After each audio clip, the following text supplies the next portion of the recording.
Mwanafunzi wa shahada ya uzamivu maarufu kama PhD wa chuo kikuu cha Tufts, Rumeysa Ozturk amekamatwa na maafisa waliojifunika nyuso zao na kisha kusafirishwa umbali wa maili 1500 mnamo Jumanne ya wiki hii. Rumeysa Ozturk alikuwa akitembea peke yake Jumanne usiku alipokuwa akielekea kukutana na marafiki zake kwenye chakula cha jioni, chakula ambacho kilikuwa ni kwa lengo la kufungua mfungo wa Ramadhani wa saa 13, wakati maafisa 6 waliovalia kiraia walipomzingira ghafla barabarani karibu na nyumba yake huko Somerville, Massachusetts. Video iliyonaswa na kamera ya uchunguzi imeonyesha mwanamke huyo mwenye umri wa miaka 30 alipiga kelele kwa hofu wakati afisa mmoja alipomshika mikononi, huku mwingine akichomoa beji iliyofichwa kwenye uzi na kumpokonya simu yake ya mkononi. Muda mfupi baadaye, kundi la maofisa waliokuwa wamemzunguka kando ya barabara walivuta vifuniko vya nguo kwenye midomo na pua zao, baadhi yao wakiwa wamevalia miwani ya jua.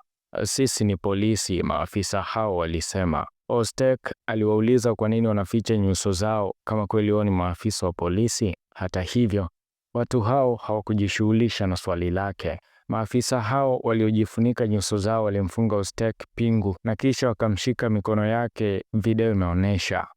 Dakika moja baada ya pambano hilo kuanza, Ozturk aliongozwa kwenye gari lao la SUV na kuondoka nao. Mwanafunzi huyo wa kimataifa ambaye asili yake ni Uturuki aliendeshwa katika majimbo mengi ikiwa ni pamoja na ofisi nyingi za serikali huko New England, timu yake ya wanasheria imesema.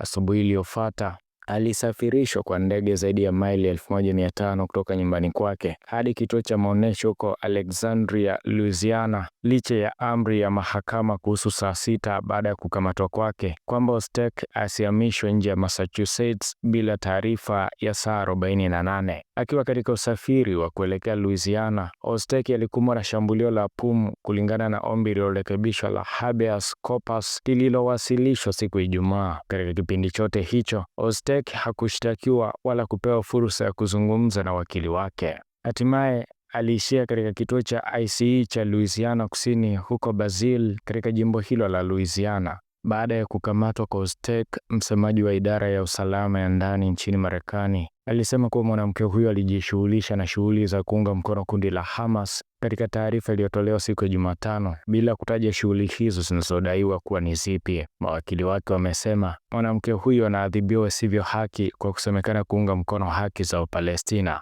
Ijapokuwa hakimu amesitisha kufukuzwa kwake, mawakili wa Ozturk wanaendelea kupigania kuachiliwa kwake. Siku ya tukio mnamo Jumanne, baada ya kutofika kwenye mkusanyiko wa iftari, marafiki wa Ozturk walimtafuta kwa bidii. Kwa sababu ni mgonjwa wa pumu, wapendwa wake walikuwa na wasiwasi kwamba hali yake imekuwa mbaya, pengine bila ya kupata dawa zake. Kwa kuogopa angekuwa na kipindi kigumu cha matibabu, iliwabidi mawakili wake kuwasiliana na hospitali za mitaa.